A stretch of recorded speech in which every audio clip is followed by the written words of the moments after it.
Good evening. Welcome back to Talking Devils podcast, brought to you by talkthedevils.co.uk, your number one and favourite independent Manchester United podcast. I'm your host, Keane, and the international break is over, lads. Thank God, says you. We're here today to talk all things Manchester United, all the latest news, transfer news, and all, you know yourself, just all the latest talking points around Manchester United. Obviously, big game tomorrow in the Premier League against Leicester City. We'll also chat about that. But first and foremost, obviously, we're here today to talk all things United, all the biggest news, transfer news, stuff like that. Obviously, joined today, as always, by former Manchester United left back, Mr. Lee Lawrence. We're not joined by Phil today. Phil is away today, so unfortunately, we'll not be joined by Phil, and I can't get his score prediction today, which means we all have a chance to redeem ourselves with Phil Marsh being missing today. Also joined by newest member of Talk the Devils, Mr. Reese Russell. So look, joined by two very distinguished guests. I'm joined by great company this evening, and I'm also just finished an interview for Talk the Devils, which will be released at 9 p.m. tonight, which I will elaborate on at the end of the show. But suppose, Lee, haven't talked to you in 2 weeks. What's the crack? How are you? Yeah, good evening, guys. Glad to be back on. Obviously, I was absent last weekend. I was out with friends, so it's nice to be back on and get a few things off our chest and have a little chit chat about the club. Had a busy week as usual with work, not been back in for so long. So glad the international break's over. I've made it perfectly clear I'm not fond of any international games anymore. I'd much rather the Premier League be on. So I'm glad we're back to a bit of normality, and hopefully, fingers crossed, tomorrow sees us turn a few things around. Absolutely. Hopefully, we turn things around. We will discuss the game going forward and stuff like that. But before I come down to Mr. Russell, for once, I'm actually going to say I actually enjoyed the international break. We made sure Belgium are no longer the number one ranked team in the world. So, yeah, on that note, I'll take that. And also, we scored a goal in the last 10 seconds of a game, which was an absolute screamer from Troy Parrott. If anyone hasn't seen the goal, you definitely need to go out and look it up on Twitter later on. So I'm actually in good spirits after an international break for once, which is a welcome change up Stephen Kenny's Ireland. But Mr. Reese Russell, obviously our native Scotsman here, how was your international break? How was your 2 weeks since the last time we seen you? International break, pointless. Didn't even play a game. Cheers, Russia. Only kidding. Obviously, there has been there's literally nothing for Scotland to do except play the Polish in a friendly, get robbed of a win that we actually deserved, because for a penalty, there was never a penalty, and then obviously that ended in a draw, and I ended up just doing other things and watching Germany. That was literally my international break. But I did watch the highlights of your game against Belgium, so obviously I was sitting there. I'm not sure if it was a coincidence, but I was sitting there, funnily enough, with a Belgian waffle as they got beat. So I think that's quite, like, at the time watching highlights, that must have been quite funny. I don't know, but yeah, it was good. Obviously, I watched the Germany-Holland Germany-Holland came back like friendly, although it wasn't really a friendly. Then I watched Iceland get absolutely ripped apart by, funnily enough, Luis Enrique's Spain. So yeah, that was pretty much it. And obviously, I spent like a couple hours this week already speaking to you. So it's been a good international week. It's been good. It's been good. Yeah. So for once, we're actually all in good spirits after an international break, which is, here we go. The trolls are in already. Blocked user, but yeah, like look, it's great that we're in all in good spirits, because look, Manchester United at the best of times can put us in the worst of moods. But sure, look, we'll chat about United straight away, because obviously, look, we've a lot of things to actually digest here this evening. With regards to obviously Man United, obviously we're back after the international break. There's a lot of talking points to obviously this weekend. But I suppose firstly, look, we'll start with the game, won't we? Like, I think obviously, like, look, we've been starved of club football for the last kind of 2 weeks. It's been, I suppose, I've missed United as much as Ireland have been doing good in the international break. United are my bread and butter. I've missed Man United throughout these 2 weeks. Lee, obviously, look, Leicester City, big game in the Premier League, obviously, for many reasons. Obviously, just before the international break, we're obviously knocked out of Champions League. So obviously, look, top four is our holy grail. Between now and the end of the season, we do badly need top four. obviously it'd be ideal for a new manager coming in to have Champions League football. Going into next season. How are you feeling coming into tomorrow's game? Obviously, Leicester have kind of fallen off a cliff this season in terms of their form compared to their 2 previous seasons under Rodgers. They haven't been playing well, and kind of similar to Man United. They've been kind of inconsistent at the best times. They haven't been able to get a run together. But obviously, they still have quality players. How are you feeling, obviously, coming into tomorrow's game? Basically, how I felt all season with us, mate. A bit ropey, a bit shaky, not knowing which way it's going to go or, what team's going to turn up. I think that for the vast majority of the season and probably till the end of the season, it's going to be the same thing. Like I say, Leicester's as inconsistent, if not more inconsistent than we've been this season. The problem we've got is Leicester seem to turn up like many other teams turn up against us. I think they've won the last 3 out of 3, haven't they, against us? Yeah. Is it 4? Last 4. So. No, you see, last season we did draw at King Power, didn't we? As I'm beating them 4 though, unfortunately. I think what I've seen a little start was, they beat us 3 out of 3. Like I say, on paper we've got the much better, bigger squad, better players, but like a lot of these lower teams do, they seem to turn up and put a shift in. And we've said it for years and years. It's like the FA Cup final, isn't it, when they come to Old Trafford? So we've said it all season. We've got the capability of beating most teams in the league. It's just if we show up and if we've got the right attitude on the day. Hopefully, we've had a bit of a, like say, international break, and a few of the lads have had a rest, i.e. Rashford, Elanga, players like that. Did they come into the squad? Are they fresh? Have they been working hard? Why we've the other lads have been on international duty. We've got an hard running. Let's not sugarcoat it. We've got a real hard running now to the end of the season. And as much as I'd like to see Rangnick put a few of the younger lads in and give them the chance, I just don't think that it's time to do it yet. I'm looking at. I think we've got 9 games left. Out of them games, we've got 3 of the big hitters. We've got Chelsea, Arsenal, and Liverpool. So the other games, the other 6 games are winnable. In years gone by, they would have been given that we would have got the 18 points, and we would have been looking at picking up at least a win or a couple of draws against the other top 3. Now, is that going to happen this time? It seems that every game we play, we're unsure whether we're going to get a win, lose, or draw. So it's going to be an hard running. I think we're going to have to put our strongest team out, what he thinks. I think the young lads are going to have to wait. And if we're unfortunate and we do get, a few bad results and it looks like the top 4 is, we're going to struggle to get it, then, I think that's when we're going to see the likes of Garnacho and place people like that who's going to come in and get a little chance. Yeah, definitely. I think for now, what Ralph definitely needs to do is definitely play his strongest team. Look, I think a lot of people at the moment think the season's gone. Like, to be fair, I don't think so, because, look, I think you can be a bit, after a loss or after another team's result, you can be a bit reactionary. Look, it can happen to us the best of times. It can happen to us in the heat of the moment.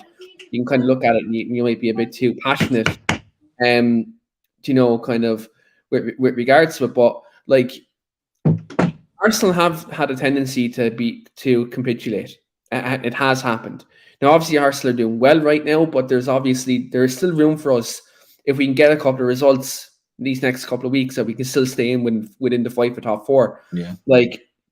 I look obviously Leicester game. That's definitely a good starting point. We've Norwich in the next couple of weeks. That's obviously a game that he did at Carrow Road. They gave us a very good game. But I think if you look at it, if the team can really concentrate now, the fact we only have kind of one competition now to really play for, I think the fact we, apart from the 1 week where we 2 games in a week, more or less for the rest of the season, it's 1 game a week now. So ideally for Ralph Rangnick now, this is time for him to have more time on the training pitch to implement his ideas and to some of these players.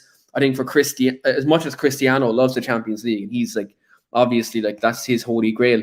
Cristiano now only has to play 1 game a week. He could be relatively fresh for these games as well, which is a bonus.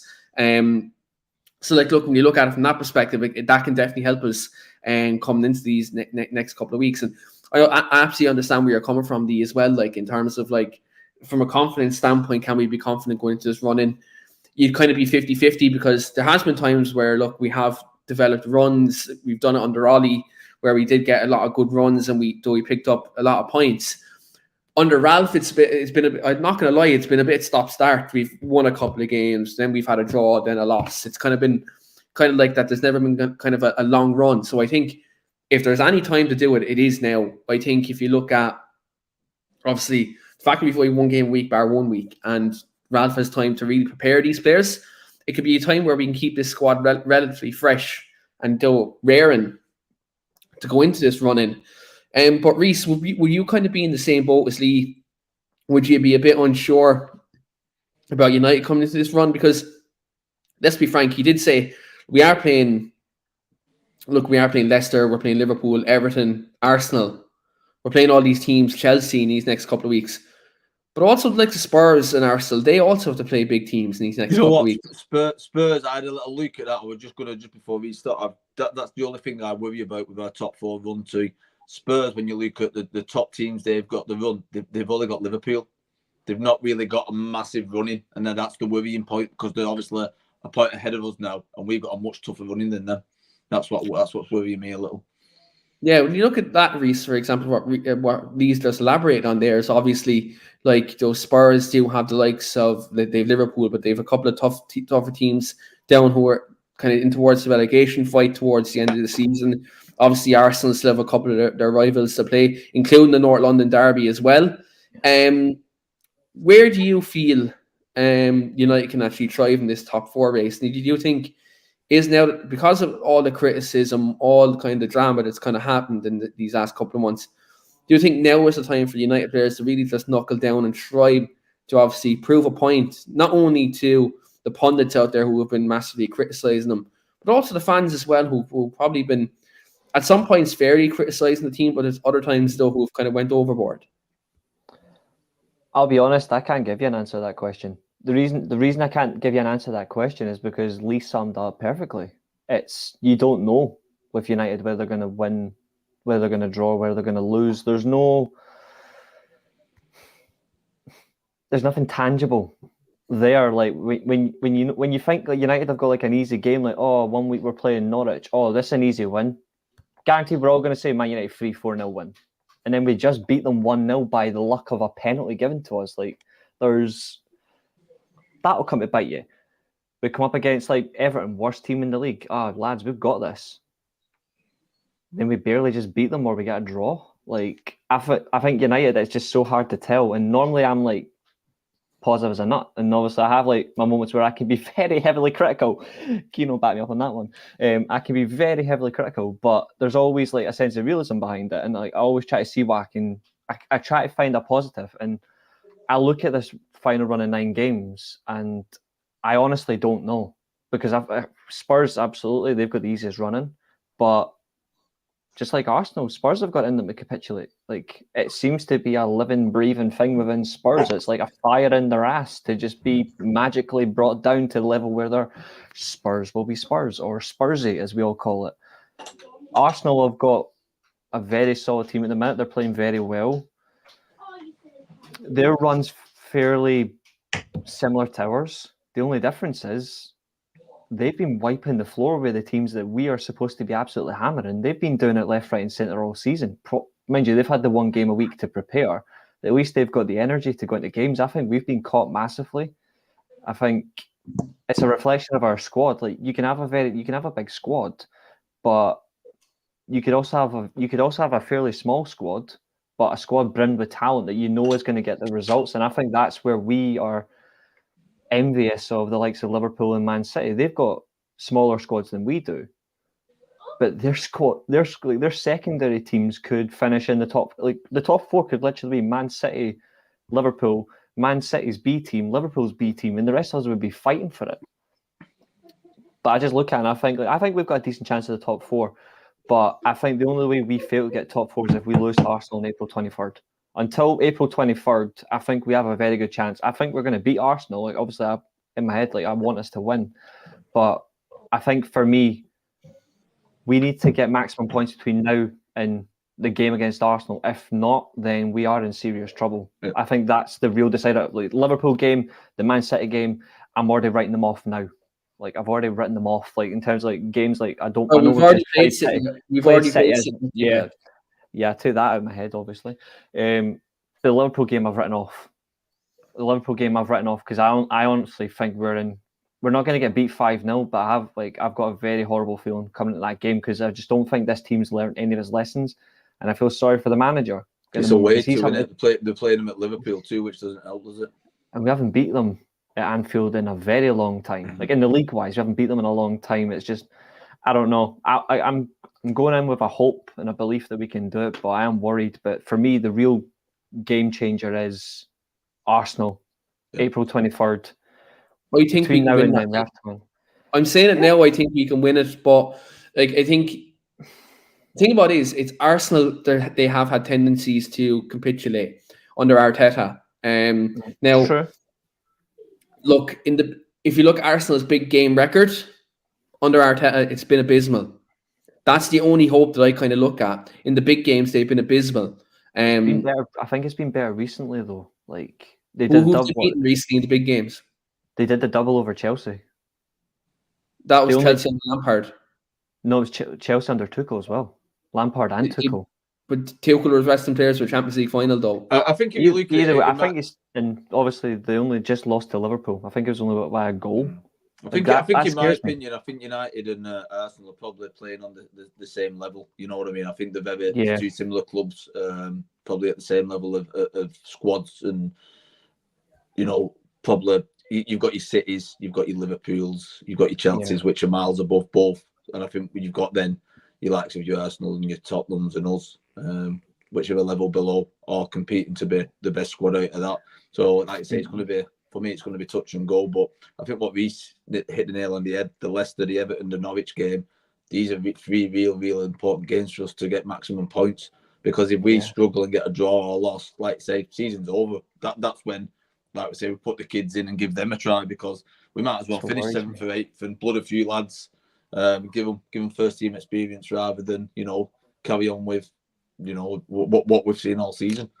I'm the same. I'm the same as you, in all honesty. Like if we don't get Champions League, I honestly hope we finish 8th. Somehow, if we do not get the Champions League, I hope we sabotage our season and we finish 8th, because I do not want Europa League and I don't want Conference League, because that is just unwanted. I know it's good to have like experience in there for the younger players to get another bit of European experience, but Thursday night to Sunday and all that, like, no thanks. I look at that though, I counteract that argument. And the reason why I counteract that argument is you just said something there, bleed the young players in the Europa League. Thursday, Sunday isn't different to Wednesday, Saturday. There's just a kind of a stigma around that. It's basically the same thing. It seems to be common for our squad though, if you look at it. But this is where Ollie played the first team in the Europa League. There was a difference. I think if a manager like Ten Hag or something comes in, or Pochettino, they will play the younger players in the Europa League next season. But that's not something that's obviously going to come across our mind until effectively that happens. But I want to go Patrick's comment here, because Patrick says, "Evening, guys, been thinking this, and to make top 4, what's the point qualifying for the UEFA Champions League? If we don't perform when we get there, we've been poor in the UEFA Champions League for the past 10 years. I'll give you an answer for that. I think United going through the rebuild, it's better to be able to attract better players by being in the Champions League. Yep. Roy Keane hit the nail on the head the other day. Like, the difference between getting the good players and the great players is having Champions League football. Like, if you're going through a rebuild and you want to attract, I don't know, let's just speak hypothetically here. You want to attract Declan Rice, right, to Man United, or you want to attract Frankie de Jong. You want to attract one or two of them players, right? Let's just say hypothetically you want to get a defensive midfielder, like you want to attract one of them to a top defensive midfielder, like, or Chouameni or someone like that, right? Yeah. You want to attract one of them players, you're going to have to need Champions League football. That's just the way it's going to have to be. You're going to have Champions League football. Like, I do understand the theory around, yes, have no European football for a couple of years and then rebuild, right? But I think a couple of years is one I would have like. Yeah, like just to interrupt me. I don't want that. I only want at least a year. I massively disagree with that in terms of having no European football, because I think if United are in the Conference League or the Europa League next season, I do think, like if we were in the Conference League or the Europa League next season, it gives us a chance to breed Hannibal, Garnacho, Ethan Laird, Alvaro Fernandes into that and give them first team minutes. That remember when we were in Europa League and we bred in a striker and we bred in Brandon Williams, players like that, like we were able to do it. Like the Europa League provided a good platform, and like United could get away with playing their fringe players and their youngsters till about the last 16. Do you know what I mean? And that then Thursday, Sunday, like doesn't become a problem. Like realistically, right? If let's say hypothetically we speak now, United are in Europa League next season. Even though, like, I do think we have a chance at top 4, but it's slim. But I still do think we have a chance. Go on. If United play their youngsters next season in Europa League and their fringe players, that can get them up to the last 32, last 16. Realistically, United going through a rebuilding process. Do we think we're going to challenge for the title? No. Next season. No, next season. Let's be honest, right? No. Do you think United will challenge for the title? No. We'll still be in a race for top 4 next season. Exactly right. I think we'll finish 4th next year. Yeah. So let's just speak about that for a second, right? So let's say United are going through their rebuilding process next season. They're in Europa League, and Ten Hag wants to look at a couple of young players and get them into the squad. If United are in Champions League next season, does he get a chance to do that? Not unless he takes the risk. Not unless he takes the risk. But realistically, do you think that happens? No. No, it'll be the FA Cup and the League Cup. Yeah. And chances are we could draw City. Let's say hypothetically we could draw City. We always get a hard cup draw, and we often get knocked out. So I don't think it's the end of the world if United, like, as much as I want us to finish the top 4, and like as a fan, you want your team to win every single game. United being Europa League next season isn't the end of the world, because at the end of the day, if you get them young players, into the squad, you can integrate them in the group stage. You can get them like last 32, whatever, and then look.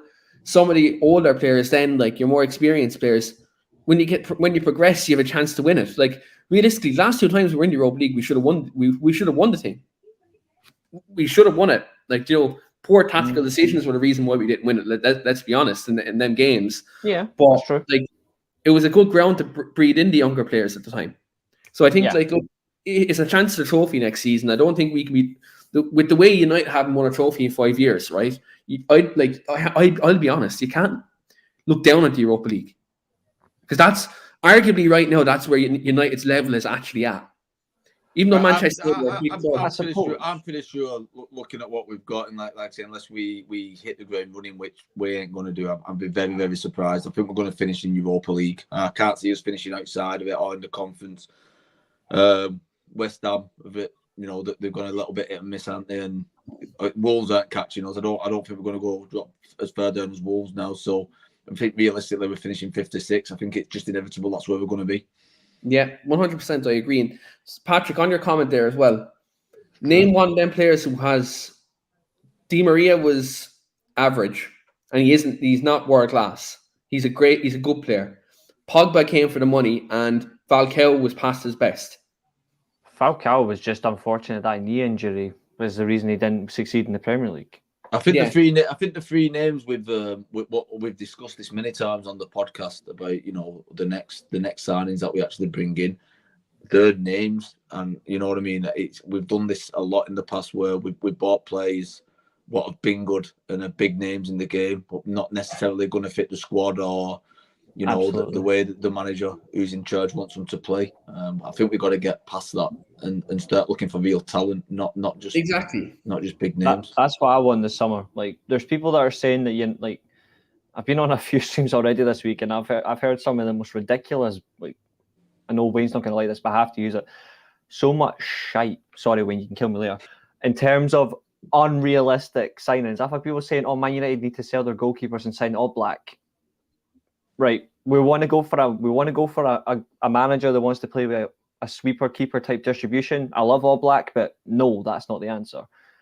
They're telling us to go and get Declan Rice. Well, because he's like the best defensive midfielder in England. Wow, that's great. Like, he's a good player, but that doesn't justify you got to get the reason. Like, you want to build around the team.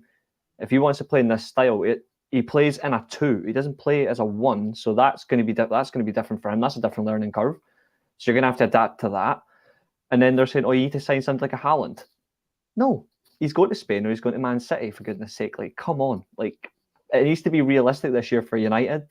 And I think that's our problem, like you say about names, is United's biggest weakness is Ed Woodward was literally enjoying the words of Galacticos and big money spending. And I don't think any United fan would ever not say, I don't think any United fan would not want to say they want to see their best, like the best players in world football play for their club.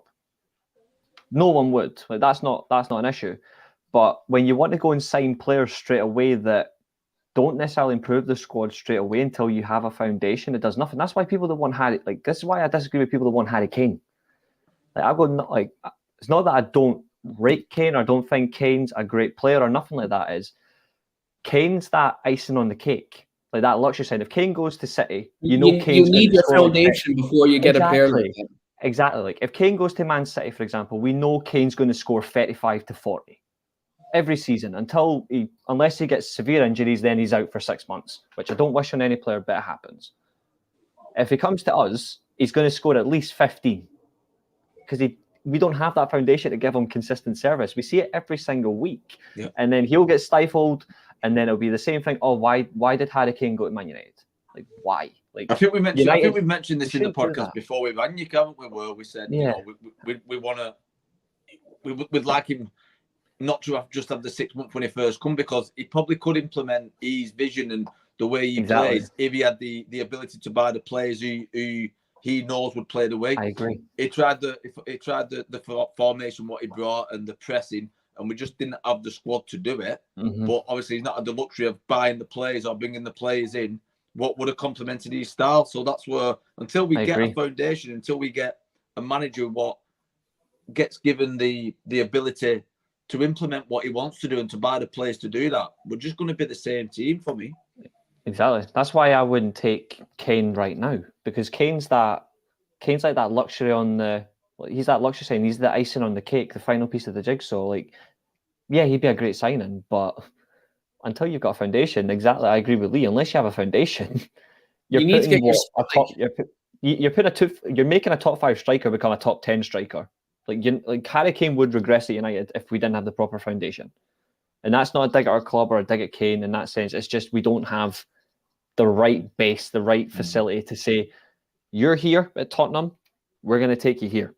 You're going to finally go win something.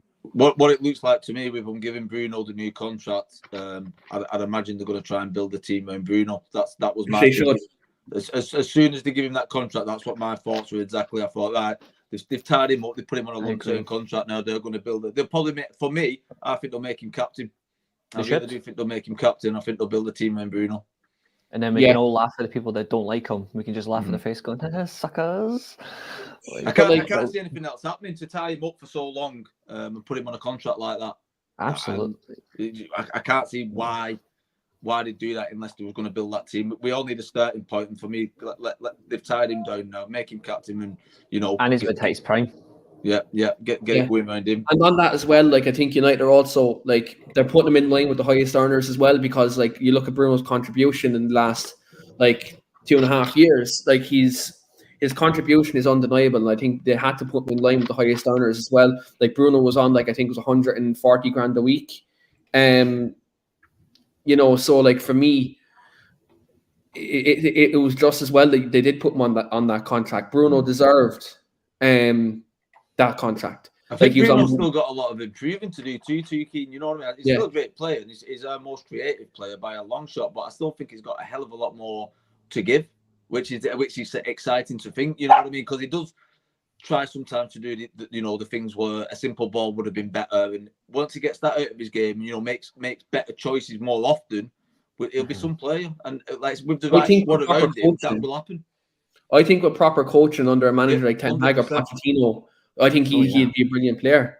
I think when he gets the discipline under that kind of coach, I think he'd become a better plaer. And I think, and if you make him captain too, I think that'll change his mindset a little bit more than he might not the mourning and because that's one part I don't like about Fernandes is his constant mourning, and he's got to get Roy Keane. He would tell you straight on a football field if he was doing something wrong, but he'd encourage to. And what worries me a little bit about if he does get made captain, which I think he will, what worries me a bit, I think his attitude is going to have to change to not just having a go at other players, but that being constructive too, especially with the young lads, if we're going to bring some young lads through, because that could knock the confidence massively. So hopefully, if his mindset changes a little, if he gets given the role of captaincy, again, that will improve him as a player. I think as well, if you look at Bruno's, to be fair, the way I see Bruno with the young players, I think that won't be an issue. The way he's been recently around a certain other player, but the way he is around Anthony Elanga, the likes that when Bruno first came in, he was a great, obviously mentor to Marcus Rashford as well. So look, I think Bruno will be good in that respect. I think there's obviously parts of his game, like from a discipline standpoint, that definitely can be improved. But look, I think the captaincy, he was captain at Sporting Lisbon. Before obviously he was at United, so he has been a captain before. He knows what it means to be a captain. Obviously not to the magnitude of kind of what it was. At Sporting is obviously it's a lot higher. Obviously responsibility in Manchester United, and that's no disrespect to Sporting Lisbon. We're the biggest club in the world. Like obviously the responsibility is going to be that bit bigger. But look, I think especially you give them a contract until 2027, you're not only putting them in line with the highest earners, you're giving them kind of that responsibility. You're saying you're going to build a team around them. Obviously, Ronaldo's not going to be here forever, so United have to protect Bruno in that respect. So look, it's great to see that Bruno is going to be here for the long term, here for the future. And look, I was actually just speaking to an Ajax-related reporter that's going to be released at 9:00 tonight here on Talk the Devils. He thinks Bruno Fernandes is going to be a big favourite of Eric Ten Hag. So for any of the elite ball knowledge experts, which that's what they're known as, on Twitter, and you think Bruno is doomed under Eric Ten Hag, then why did United sign him a 5-year contract with him? And people from the Ajax side are saying he's going to like Bruno Fernandes. I've had the same words this week as well. Like it's if you think he's going to fail under Ten Hag, then you don't watch football. Yeah, you really don't. Ten Hag likes aggressive players who pass the ball forward. Bruno is the epitome of that. So, there's 3 roles that he goes into comfortably. There's 3 roles in a Ten Hag system he fits. He plays in the left wing. He plays this as a false 9, or he plays in the midfield too. In fact, or he could play him as a number 10. So there's 4. Yeah, there's literally so many different roles Bruno can play under Ten Hag, which we will touch on before the end of the show. Because obviously I don't want to talk too much because it'll take away from our interview that we do have coming out at 9. But Harry Maguire, Lee, obviously coming from an ex-professional standpoint yourself, obviously you play for the football club, you know what it means to wear a Manchester United shirt and know what it means to pump your chest out and really, face adversity when it comes your way. Obviously Harry Maguire has been the microscope this week, under the spotlight. Obviously he's been booed by the England fans this week. Obviously that's obviously been talked about massively in the press this week. Also obviously he's had his kind of trials and tribulations at Manchester United this season. He hasn't been the same Harry Maguire that we all know. What are your thoughts kind of the whole Maguire kind of, I'd say, scenario at the moment? Because it seems like he's under a lot of scrutiny at this moment in time, and he looks like a shell of a player that he was like this time last year. This time last year, he was probably outside of Bruno and Rashford and Shaw, he's probably our 4th best player last season and one of our most consistent performers last season. I suppose the first question is, what do you think about the Maguire situation in terms of his mental state, but also what's happening on the football pitch at the moment? Because his decision making seems to be all over the shop at the minute. Yeah, it's not nice, mate. I like to say, being an ex-player, you always put yourself in the player's shoes, what it's happening to, and you think of yourself in that situation, and it must be horrible for him to be going through what he's going through. He's getting hammered left, right, and centre off the United fans, which unfortunately a lot of it is justified, and I don't like saying that. I don't know. I've said many a times that I want him to do well. He's an English lad. He seems like a real good lad. He's not playing badly on purpose. He's giving his best. He's trying his best. I don't think he's going out on that field and for 1 minute thinking, I'm going to be in looking for a better word, I'm going to be shite today, because he's definitely not doing that. You know what I mean? He's just going for a patch where he's not playing right well. But you could say that about a lot of the United players this season. You know, there's not just Harry Maguire what's not played well. I think what's happened is, particularly in the back four, his mistakes have been punished, and I think that's been the difference. When he's made a mistake, or he's been, you know, trying to fly in and nick the ball off a centre forward or a midfield player, and he's not got it, inevitably it's ended in a goal, where probably a few of the other lads who's tried that or been out of position have got away with it, you know. So it looks like his mistakes have been punished a lot more than what the other guys have, and that's what stood out. The booing with England, didn't understand it, didn't get it. You know, he's not been right well for us this year, but every time he's put on that England strip, he's played well for me. He's been a decent player. It's like they're trying to knock the lad's confidence even more, and I don't like it. I don't get it, especially with the England guys. I've said it many a times. I hope he turns it around. Whether he does or not, I don't know.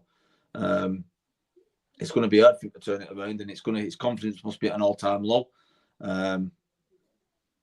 Let's see what he's made of. You know what I mean? He's got. You look at what he can do on a football pitch. You know what I mean? You watch. He can pass a ball out. He can bring a ball out of defence brilliantly. He can put that pass through which cuts the midfield out straight to the strikers. He can, on his day, he can do a lot of good things as a centre back. He's not got that natural pace. He struggles with that natural ability to turn quickly if the ball goes past him. But then again, that's where, as a back four, we should be covering round and probably helping him out a little bit, which we've not done with the fullbacks. So it's hard. It's hard, mate. It's an hard one to watch. It's a hard one to take. But like I say, a lot of the criticism he has had over the past year has been justified performances alone. Yeah, it's been like, look, I can see, like, from certain standpoints, right, why he's getting criticised for certain elements of his performance, right? Like, constructive criticism is always okay in sport, whether it's football, boxing, MMA, cricket, hurling, Gaelic football, rugby. I could go on, and all them different types of sports that have elements of punditry and podcasts, and there's always different ways you can criticize a sportsman, right? And look, that just comes with the territory of being a professional. But where I take exception is when, like, I was listening to a podcast the other day, and I'm not going to mention his name, but a former Manchester City player blamed Roy Keane for the reason why Harry Maguire is getting booed. Now, to be fair, I think football fans have their own brains. I think football fans, have their own common sense. Roy Keane is not influencing the whole Man United fan base to either criticize or boo Harry Maguire, right? Harry Maguire only got booed after a bad performance against Atletico Madrid when he was coming off in the dying moments of the game when Mata came on. Now, I'm not justifying it, but that's the occasion where Harry Maguire has been booed by Man United fans at the match. And at that was just out of dire frustration that we're going out of the Champions League. I'm not justifying it, but I'm saying that's what it was. I agree with Helly here. Like, Roy Keane, right, is not the reason Harry Maguire is getting booed for England, right?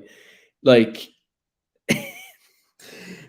he was England's best player probably at the Euros outside of Luke Shaw, right? Outside Luke Shaw and at the Euros last summer. And Calvin Phillips, you can probably say. And Sterling, unfortunately. Sterling as well, yeah. Harry Maguire has been exceptional in the England shirt. 2018 World Cup and the Euros. Exceptional.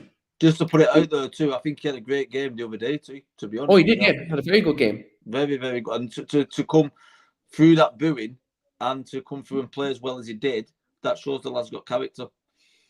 Yeah, 100%. I agree, Lee. And look, he's played brilliant football for England, so I don't understand why he's getting booed. I really don't. Like, do you know what? I'm actually going to bring up my own country in this situation, right? Shane Duffy last season had an awful season with Celtic. You probably know this, Reese. Shane Duffy had an awful season for Celtic last year, and Rangers went on and won the league. Shane Duffy probably had the worst season of his professional footballing career, right? He obviously had issues with family and stuff like that as well. Actually, quite similar to Harry Maguire as well. Harry Maguire had issues off the pitch, right? And obviously, Shane Duffy wasn't playing well. Came back to Ireland and done exactly what Maguire done the other night, and played fantastically well despite his club form. And he actually got a standing ovation from the fans. Now, obviously, we know football and culture. There's kind of this tribalism. Obviously, rival fans all support, obviously in the country of England at the moment. Obviously, that might have been Man United fans. It could have been Liverpool, Watford fans. It could have been anybody. But to boo a player on the basis of what their club form is, even though they've been probably one of your best players in a shirt, in the England shirt, in your national shirt, is nothing short of disgraceful. In my opinion, I think it's quite disgraceful. But again, it's one of these things where I look at the way football fans is and the way social media is these days. It's just the way it is now. I always say United over country anyway, regardless. It should be United over country anyway. But I think it's an absolute disgrace that Harry Maguire got booed. But what Nikos says here, all Maguire now at this point in time he has to do, just focused, perform on the pitch, and lead by example. That's what Harry Maguire should do now at this moment in time, is just pump his chest out now. I know it's hard, but ignore the BS that's out there. Ignore the BS. I know it's hard when you're getting pelters every day in social media, hecklers probably elsewhere. It's probably hard, but look, if he did have character to get through it the other night. So look, let's hope he does that this Saturday. If there's tomorrow, if there's any game, Harry Maguire can definitely shut up the haters and shut up the criticism, and even us sometimes when we criticize as well. You're playing against your former club. You're playing against your former club tomorrow. If there's any game for Harry Maguire to step up, step out, to repump his chest out, it's against Leicester City tomorrow. Leicester fans were laughing when they got the £80 million. Then they kept making jokes about Harry Maguire that, Harry Maguire transfer fee just paid for a training ground and this, that, and the other. For Harry Maguire right now, I think it's very important. Look, you have 9 games now between now and the end of the season. Pump your chest out, try to get through these 9 games, and then look, take a bit of time off, recharge your batteries physically and mentally, then come into the next season and then, under a new manager, under a new setup, new surroundings, and really, come back and be that player you were for us last season. Not only last season, but even the season before when he first came to the football club. Because let's be honest, he wasn't ever an £80 million defender, but he was a very good centre-back for us. Let's not lie here. Harry Maguire has been a very good player at Manchester United. When he came, we were like, geez, he's better than Chris Smalling. We were saying he's the improvement on Chris Smalling. We're obviously, because we had Smalling and Jones as centre-back for so long, we were crying out for a new centre-back. Even though, to be fair to Phil Jones, he's come back and he's done very well since his long-term injury. Anytime he stepped in this season, he's played well. So fair play to him, and I'm happy for him. But when Harry came into this football club, he has played well. He has made a difference to our back four. So, look, for me personally, being a United fan, I hope this is just a minor setback in the career of Harry Maguire. We've seen Rio have setbacks, obviously for different reasons. We've seen Nemanja Vidic, well, Lee, when Nemanja Vidic came into the football club, Nemanja Vidic struggled though at the start. So, look, for me, I just hope, and The Undertaker just made an appearance on the screen there and talked. That was crazy. But I just hope for Harry Maguire's sake he can step up, stand up, be counted, and be that player that we want him to be. And look, I think you hit the nail on the head, Keane, when you said about Pervin. I think the key word there is Pervin. He's come in and he's not actually found. You speak about our top centre backs, and you always speak about the 2 centre backs that played together. You never speak about just one when you speak about our top centre backs, and that's because they formed a relationship and a top bond between them. I think we brought Harry Maguire in, and we thought that he'd pair up straight away with Lindelof, and it didn't happen. And we haven't had a decent centre back pairing for a good while. And I think that's what we need. We need, whether it be Varane or Maguire, or whether they can get together and play together, I'm not sure yet. But I think to be successful, you both centre back needs to complement each other, and we've not had that for a good while. Yeah, absolutely. And consistency is key, Lee. Like consistency is key, and I think look going forward, it's going to be key. We're going to have to, we're going to have to hope he does stand up and be counted. But I suppose, look, we'll move on. Obviously, like, look, we have a great chat in this podcast. We've had obviously a great discussion. I want to come to kind of starting 11s and score predictions for tomorrow, because obviously we've had a full international break, and we've had obviously a full 2 weeks. Most of our players will be recharged. We haven't had many injury worries, obviously, except Edison Cavani, who's in for another month. What? Shock. Shock horror there. Edison Cavani out for a month now, apparently. So, like, I think we may as well should have sold him in January, because he's not playing anymore anyway. But yeah, look, for me, look, I'm just hoping we can go on, definitely move on and play better this week and get 3 points, because I think that's massively, massively important. But Lee, Phil Marsh isn't here. So, as I said, start the show, we all have a chance to beat him this week and get a score prediction right. So let's hope we can do that this week. So Lee, can I get your starting 11 prediction for tomorrow's game? You can. I'm not 100% sure of it, but I'll give you the best what I think may happen. Obviously, we're going to have the game in nets. We're all going to go with that. I think Delors played for Portugal, didn't he, the other day? So I think he may stick with Wan-Bissaka at right back, just for the freshness of it. I think with Maguire having a decent game with England, I think he'll stick with Maguire and they'll put him in with Varane, although there is a little bit of a... Did he get a bit of a niggle on international duty, Varane? Yeah, I think he's okay. And then I'll go with Luke Shaw up at left back. Obviously, Telles and Fred have had a bit of a long off flight and what have you. So I think Luke Shaw played again quite decent for England over the international break. So I think they'll stick with Shaw. Midfield, if we're going to go 4-3-3, I would say he's probably going to, because of obviously the form Fred's been in under Rangnick. I think if he's fit and he feels well enough to play, I think they'll play him and start him. Fernandes is a given, and I struggle a little bit with thinking who's going to play between Pogba and McTominay. What's happened with Pogba this last week or so? It's kind of opened the gate to wanting to leave. I haven't even bothered to talk about that tonight because it happens every single international break. Yeah, if it was me, I'd start to looking at freezing him out, if I'm being honest now. I know he's on paper and on his day, he's one of our best players, don't get me wrong, but he doesn't want to be there. He won't, why if it was me and I was the manager, I wouldn't be playing someone who didn't want to play in the team. He wanted to be elsewhere. So I'd probably start him on the bench and start Scott in midfield. And then I'd give Rashford a start. The only reason I give him a start, he's not played international football. He's probably been training hard. He's probably raring to go. It's hard because we don't see him in training. So we might have, if he's performed well in training, for example, it'd be in my starting 11 because he's obviously going to want to prove a point. Sancho wide again, and then Cristiano Ronaldo up front. Yeah, I'm not too far behind you on that 11. I have David De Gea in the nets just for now. I think next season it's going to be different, but me and Reece are going to debate that all summer, I reckon. But look, we'll leave that argument to happen when it happens. I go David De Gea. I think Dalot actually might start. Sorry. Dog wants to come in. It wouldn't be a YouTube podcast without an animal making an appearance at some point. But yeah, I think, so for me, I go Dalot right back.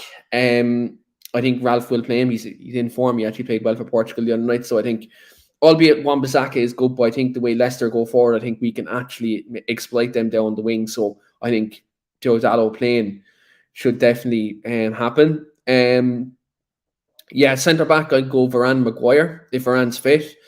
If he isn't, I'd go Lindelof beside Maguire. Jamie Vardy's out as well, so that's a massive, massive boost for Man United. Obviously, look, Iheanacho and Daka could be available.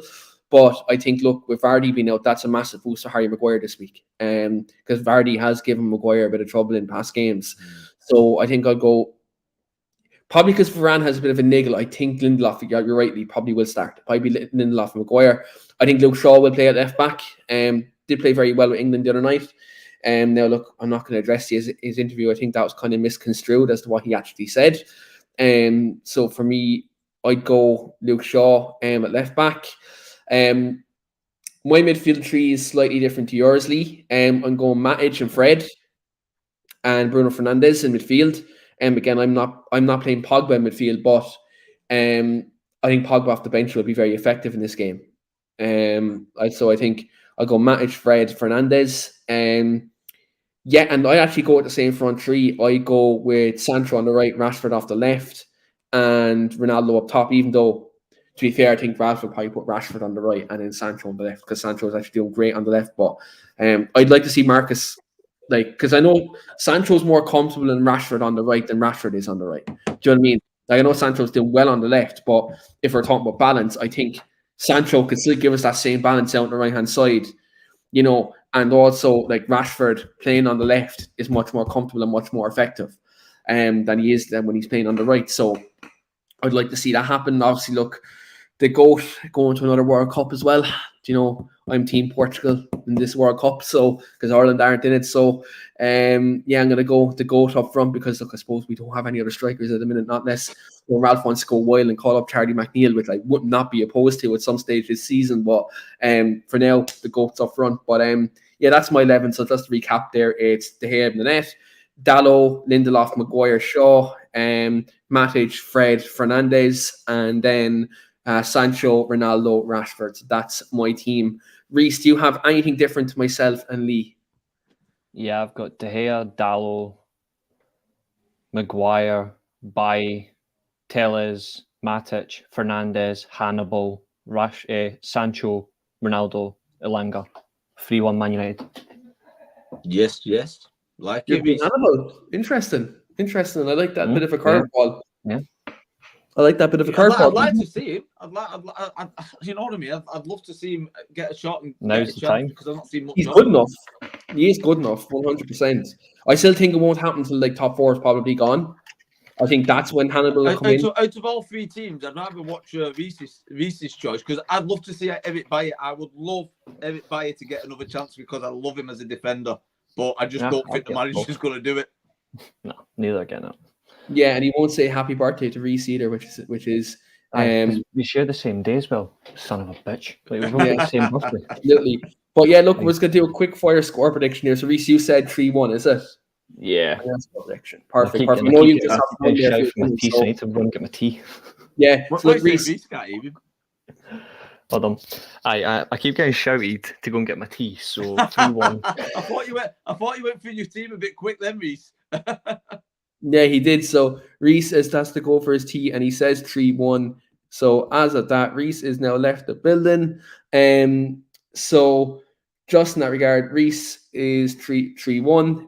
Lee, for yourself, what do you think? I was going 3-1 too. And I was looking at Fernandes goal, Ronaldo goal, and I was hoping that Maguire was going to pop up with an header from a corner. 3-1 as well. Maguire goal, that would be absolute redemption on that side. Geez, that would actually be great to see. For me, I'm going to go...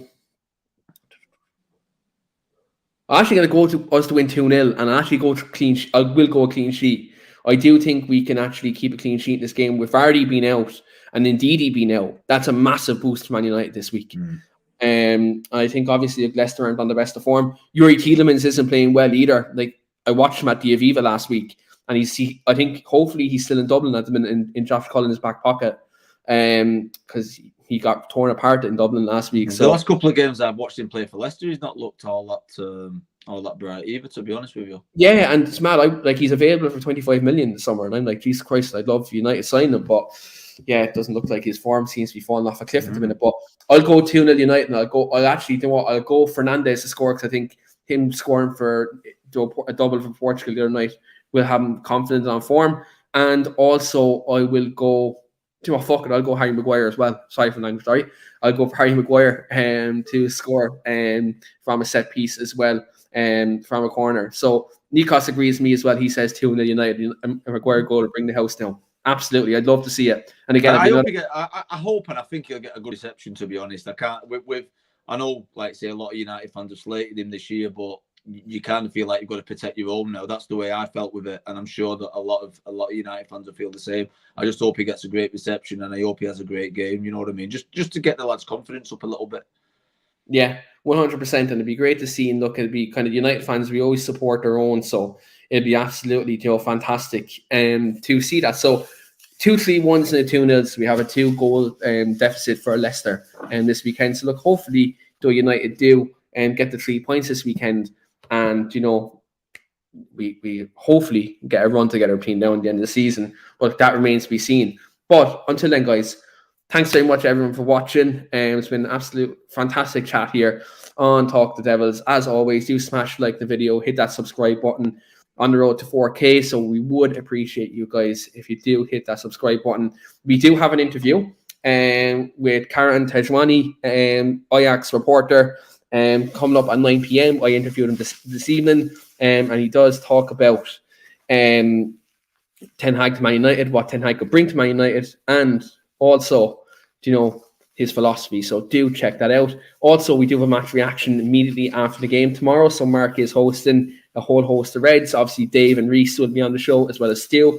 So do check that out as well. And on Sunday as well, Wayne does have a video with Sammy McElroy coming up just on the new book as well. So do check that out as well. A lot of interesting content on Talk the Devils, and it caters to absolute every Man United fan. And it's not over sensationalized stuff like you do see on other platforms. This is honest content, honest opinions, and also what you don't see in any other channel is ex-pro content weekly. So look, if you do want to get that insight, do come over here, smash a like and hit that subscribe button as well.